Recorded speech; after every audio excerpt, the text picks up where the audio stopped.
Toy Shop oyuncakçımızdan oyuncak aldım. Adapazarı Toy Shop. Şimdi arkadaşlar bunu açacağım. Fazla zaman alacak gibi gözüküyor. O yüzden böyle 2 dakikamda şöyle tutuyorum. Tamam arkadaşlar. Bunu açınca zaten görürsünüz nasıl bir şey olduğunu.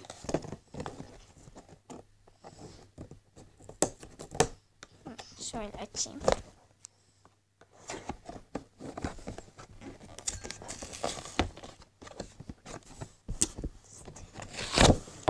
Şöyle makasını açıyorum arkadaşlar. Of, hadi alıyor. Oluyor.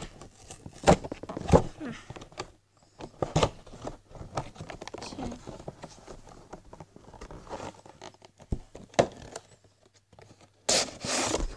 Evet arkadaşlar, şöyle çıkardım. Apple White bu. Ayakkabılar var, çok şık. Şöyle tacı var. Böyle balerin arkadaşlar bu şu anda. Bale gösterisi yapıyorlar herhalde. Bilmiyorum ya, başka bir şey. Anlayamadım ben. Şimdi bunu şöyle her taraflarını şöyle açacağız.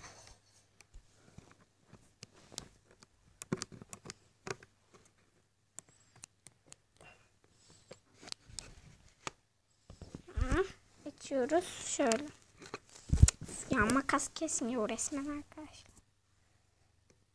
İlk başta bence ayakkabılarını açalım. Ayakkabımızı açtık. Sırada şimdi belini açalım. Şöyle. Şurada.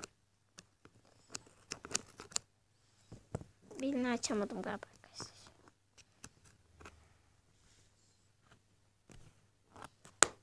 Şimdi açtım belini de şöyle. Sırada saçlarını açacağım. Saçları çok ama çok zor arkadaşlar.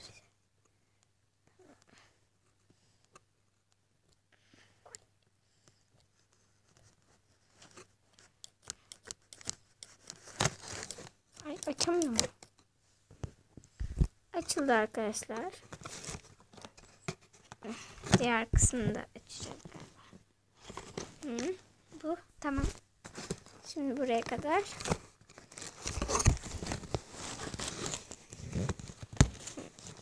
O kısmını da açmadan şöyle çıkarttık bebeğimizi. Böyle bir bebeğimiz var arkadaşlar. Şöyle çok şık bir bebeğimiz var. Apple White'ımızın. Çok şık. Çok şık elbisesi var. Galiba arkadaşlar bir de bunun yüzücü tarafı var galiba. Evet, yüzücü tarafı var. Neyse. Şimdi açmayayım. Elbisesi çıkabiliyor ama kolyelerini asla çıkarmıyoruz. Çünkü çok şık gözüküyor. Tacımız var şöyle çok şık. Sıra ben diğer oyuncağıma geçiyorum. Oyuncaklarını göstereceğim. Kitap, kalem falan almıştım ama onları göstermeyeceğim. Hikaye kitabı oldukları için. Shop Kings aldık bir tane biz. Kalem aldık Toy Shop'tan. Adapazarı. Şöyle.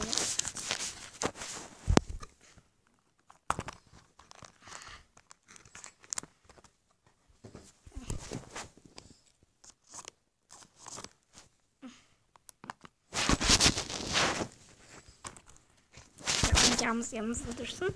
O da izlesin. Arkadaşlar ben bunu açamayacağım galiba. Aklımda şöyle tutmak zorundayım. Önceden de öyle yapmıştım açamadığım için.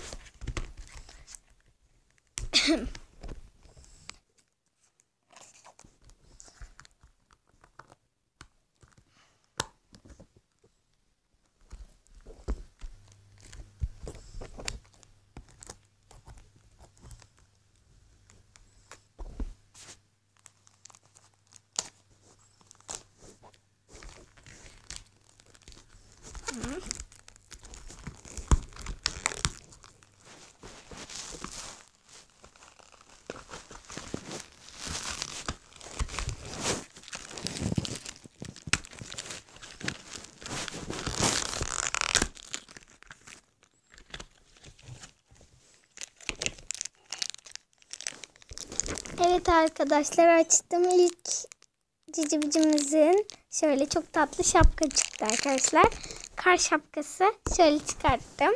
Çok tatlı değil mi arkadaşlar? Oo, ben bunu çok sevdim. Benim birkaç tane daha cicibicim vardı. Bir de şöyle bir paket çıktı. Bunu da açayım arkadaşlar ben. Şöyle açıyorum.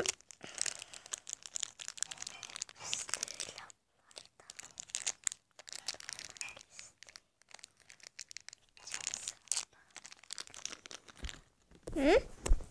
Şöyle ikisi de çok tatlı duyuyorlar. Evet arkadaşlar, izlediğiniz için çok teşekkür ederiz. Hepsi size görüşürüz diyor. Bir de şöyle kutusunu yapalım. Bu 4. sezon Cici Bizler arkadaşlar. Bunu da söyleyeyim. Görüşürüz.